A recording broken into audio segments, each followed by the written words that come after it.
So, spawning in the top left, we have Lit Esports' Picur.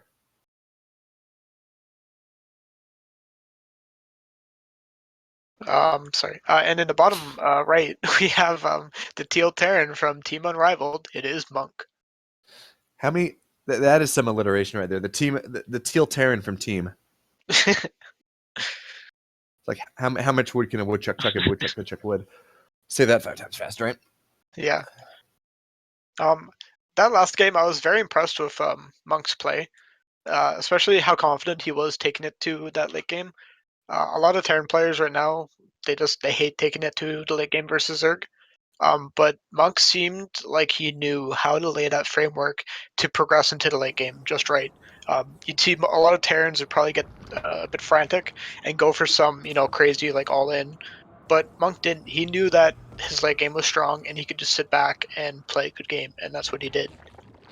Well, Um, actually, it's interesting if you look at it. So the most recent Lack report said it was even, but the previous one, if you looked at win rates, it was actually Terran favored.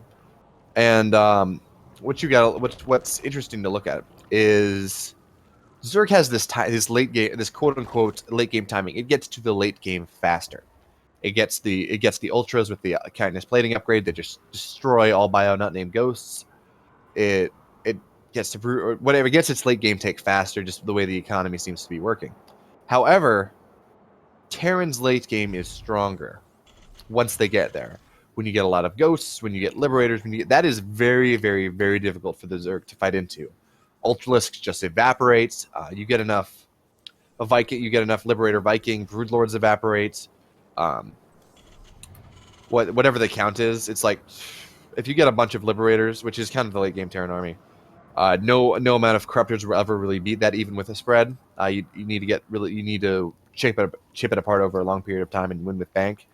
So that is the strength of Terran, and they have a very strong mid game pushing power with how the larva changes happen.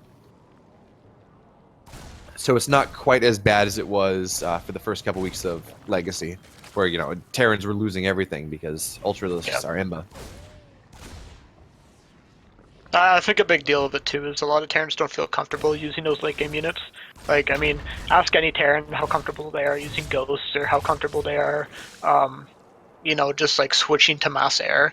I don't think a whole lot of them are, because it's just something that historically Terrans have never really had to do. Yeah. And so most Terrans are comfortable just using bio, but Monk seems like he knows how to play that late game and is comfortable with it. Yeah, and really that kind of just was this was that scouted? Okay, yeah. So the third CC was scouted, and that is a Reaper going down to 4 slowlings. That is not what Monk wanted. he kind of needs that Reaper would have been very useful to defend his natural from any kind of bling rung bias. However, he's gonna have 2 Hellions by the time this comes out, so not that big a deal. He's gonna lose an SCV. He's gonna lose 2 SCVs. This bunker probably is not going to complete. The bunker's going to complete. We're fine. But that's still a decent trade. He gets 2 SCVs. He forces the bunker timing to be delayed. Things like that. That's little small positives for Picur. And the interesting thing here is Picur has opened with speed this game, as opposed to the lack of speed you'll sometimes see players do if they want to go Roach Ravagers, save that 100 gas for 4 roaches. So it's going to be interesting whether these are defensive roaches, it's to defend Hellion, whatever, as this ramp is wide, or whether the plan is more to be kind of the aggressive Roach Ravager style we've been seeing out of Picur for the first game. I like how Monk cut his his Hellion production off at 2, because I see a lot of Terrans commit to a lot of Hellions early on, which I don't think have any value really, like going into that mid game. So just keeping 2 allows you to put pressure on the Zerg, maybe deny a tiny bit of creep, deal with a small amount of Lings. But like once the Roaches start coming out, Hellions are just useless. So just keeping it at 2 is a very good move. So Hellions, their role has changed from Legacy from HOTS to Legacy. In HOTS, it was all about you get in there, you deny creep, you're just putting a little pressure on. That's all you do. But because of the way the maps really seem to work, is number one, is Zerg no longer really have the capacity to wall off their natural, just because of where the chokes are, things like that. So Hellions are kind of taking a more aggressive role, especially with Roaches coming out. Hellions are still fast, can still outmaneuver Roaches while they're running around. So what I've seen a lot of Terran players do now is they're like, look, I'm going to make 4 to 6 Hellions. I'm going to run them in. I'm going to suicide them into your natural, suicide them into your main, and just attempt to get a bunch of worker kills. Sure, if I can deny your creep, that's fine, but that's not what my goal is. Especially with how fast creep spreads now. Really, you're not denying as much vision as you were in Heart of the Swarm. Yeah, for sure. But I don't think Monk's that type of player that would go for that sort of thing. Because just keeping that reactor on the factory for that long denies a lot of marine production, and I think Monk just wants to play that late game. He doesn't want to waste, time producing units that are only good for an early game aggression. Yeah, I mean, look at this right now. So these Hellions, I mean, sure they're going to get killed. Unfortunately, Monk wasn't paying attention. They forced a drone pull for a brief period of time, which is mining that Picur does not have. So one thing to note, though, is Picur has full vision of the center attacker route, right? He's got lings on both, what's the word? On both Zelnaga towers. So he is the one that's really going to be allowed to attack through this, whereas Monk is going to be met with a large army of Roach Ravager right on the other ramp. And I think Picker's kind of learned from his mistakes game one, or maybe not mistakes, but he's getting that infestation pit up. And if I was to guess, I would guess this is what he's planning for is Roach Ravager, so 1/1 upgrades into +2 armor, +1 melee attack, and going for quick ultras. Just looking at this timing, there we go. So this is a different style from seeing from. This is him playing the kind of the passive macro style, which, I mean, he's playing to his image a little bit, right? It's Picur. Picur doesn't macro. Picur goes all in. And if Picur's all in fails, he goes in all in again. Like that's kind of the perception he has in this league. Well, we don't see a reaction yet to this drop in the main. This is going to get a lot of damage done. Even picking off the infestation pit here. He probably won't be able to focus down the hive. Yeah, stuff comes in that time. Honestly, though, a Monk could have traded favorably with that Roach Ravager army, as he does have 1/1, and the 1/1 of Picur is just not there yet. Yeah, and this drops are still going to do more damage. Just wants to keep this drop around for as long as possible. I think it's better to pick off workers than trade with roaches. And if you look at it right, he's got 11 workers. He's actually ahead in workers compared to the Zerg, which is not something you ever want to be. As the Zerg, behind on workers. There we have the +1 melee, +2 armor. And so what's going to, I think, come back and bite Picur a little bit is my mental clock may be off, but this is a late 4th, right? That's just finishing right now, and it may not even stay up.